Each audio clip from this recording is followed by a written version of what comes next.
कुछ समय पहले की बात है। जब मैं किसी को कॉल करती थी और सामने से कोई रिप्लाई नहीं आता, कोई कॉल नहीं उठाता, तो मुझे बड़ी टेंशन सी होती थी कि अगला बंदा मुझे लगता है कि नाराज है मुझसे या फोन नहीं उठा रहा है, क्या मेरे बारे में सोच रहा है, मैं कुछ गलत तो नहीं बोल दी हूँ।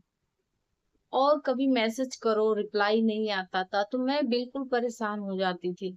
लगता है कि उसको मुझसे कोई गलती हो गई है, खफा हो गया है, या नहीं बात करेगा, नहीं रिप्लाई देगा या नहीं देगी। मतलब हर छोटी छोटी बातों को लेकर मैं बहुत ज्यादा परेशान रहती थी। और इसी वजह से मेरा हेल्थ और मेरा लाइफ, मतलब सब कुछ दूसरों के हाथ में मैं रख दी थी। हर बात में यही सोचती रहती कि मैं क्या करूं कि दूसरा कोई हमसे खुश हो जाए और मेरी लाइफ अच्छी से कटे। आपको बिलीव नहीं होगा, ये छोटी छोटी थिंकिंग किसी को ओवर थिंकिंग कहते हैं। और मैं इससे बाहर कैसे निकली, आपको मैं एक कहानी बताती हूँ। एक बार एक आदमी अपनी जिम्मेदारियों में उलझा हुआ था। मस्त लाइफ थी, जो भी मेहनत करता खाता पीता रहता, लेकिन उसकी भी आदत ऐसी ही थी। वो हर बात में बस सोचता रहता कि मतलब लोग हमसे क्यों नहीं बातें करते, हम लोगों के लिए क्या करें हम। मतलब हर बात में उसको उलझन सी महसूस होती थी। और हमेशा अपने मतलब भविष्य के बारे में सोचता रहता, वर्तमान को भूल गया था। वर्तमान में कैसे जीना है, कैसे रहना है, क्या होगा। उसका हाल बिल्कुल बेहाल हो गया था। आप सोच सकते हैं कि वो इंसान सिर्फ दूसरों के लिए सोचता था। दूसरों के लिए क्या कर दूं, कैसे कर दूं, कैसे खुश रखूं। तो एक दिन वो परेशान होकर घर छोड़कर चला गया कहीं बाहर। लोग चले जाते हैं अपने टेंशन को दूर करने, अपने प्रॉब्लम्स को सॉल्व करने कहीं बाहर घूमने चला गया। रास्ते में उसे एक बूढ़ा आदमी दिखाई दिया। उसी के पास वो बैठ गया। और जब बूढ़ा आदमी उससे पूछा कि आप इतना परेशान लग रहे हैं, क्या बात है, तो उसने कहा कि मैं बहुत मेहनत करता हूँ और मेरा सब कुछ सही है, लाइफ अच्छे से कट रही है, लेकिन फिर भी मुझे इस बात का टेंशन रहता है कि किसी ने मुझसे बात नहीं किया, मैं किसी के लिए कुछ कर नहीं पाया, कोई मुझसे खुश नहीं हो पा रहा है। तो बाबा ने कहा कि ठीक है, मैं एक काम करता हूँ, एक काम करवाता हूँ आपसे, बस वो कर दो, उसके बाद मैं बताऊंगा आपसे। तो उसने एक बोतल दिया। और बोतल में पानी था, आधा बोतल। उसको हाथ में पकड़ा दिया उस आदमी को। तो उन बाबा ने पूछा कि क्या ये बोतल आपको भारी लग रहा है, तो उसने बोला कि नहीं, भारी तो नहीं लग रहा है। लेकिन जब आधे घंटे बीते, एक घंटा बीता, तो फिर बाबा ने पूछा, वो आदमी ने पूछा उस लड़के से कि क्या अब ये बोतल भारी लग रहा है। तो उसने कहा कि हाँ, मेरे हाथ दर्द होने लगे, बहुत भारी लग रहा है। तो उसने उस बूढ़े आदमी ने कहा कि पानी का वजन भी वही है और तुम्हारा हाथ भी वही है, तो फिर ये भारी क्यों लग रहा है। तो उस लड़के ने कहा कि शायद इसको देर तक पकड़ने में, रखने में, तो वो जो आदमी था वो भी यही बात बोला कि सेम प्रॉब्लम तुम्हारे साथ हो रही है। अब छोटे छोटे बातों को अपने दिमाग में बैठाकर ऐसे रखे हो जैसे तुम उसे लेकर चल रहे हो, और इस वजह से तुम्हारा लाइफ इतना स्ट्रगल महसूस हो रहा है।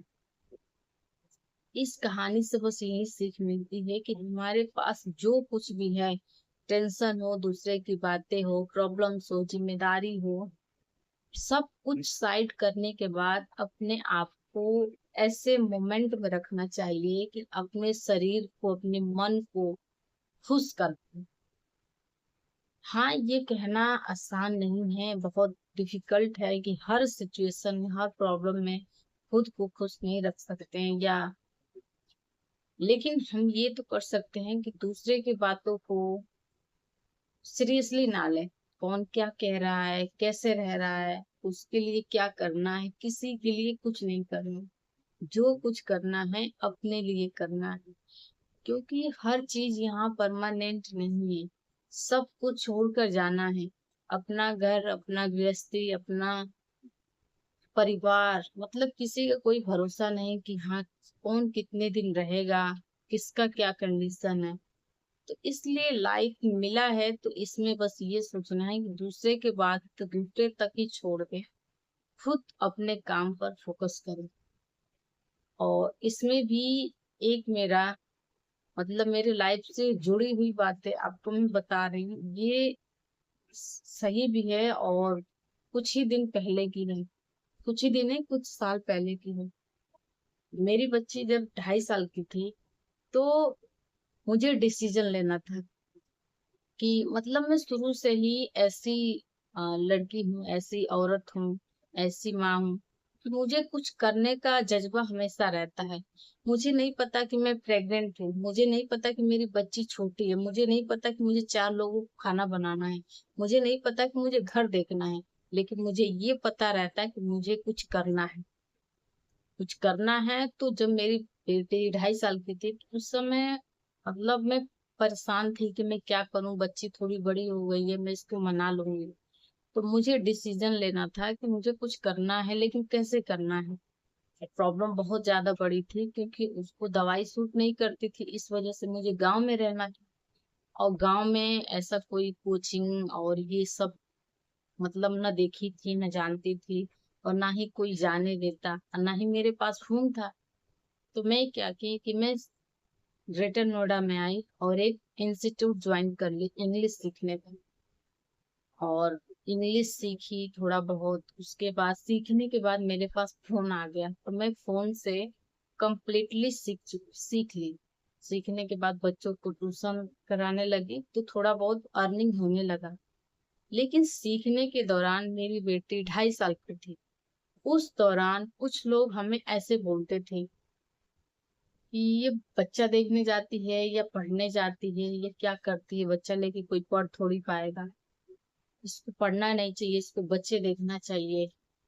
मतलब कुछ ऐसी ऐसी बातें, तो मुझे लगता था कि मतलब ये लोग सही कह रहे हैं, मुझे अपने बच्चे का ध्यान रखना चाहिए, अब क्या होगा पढ़ाई करके।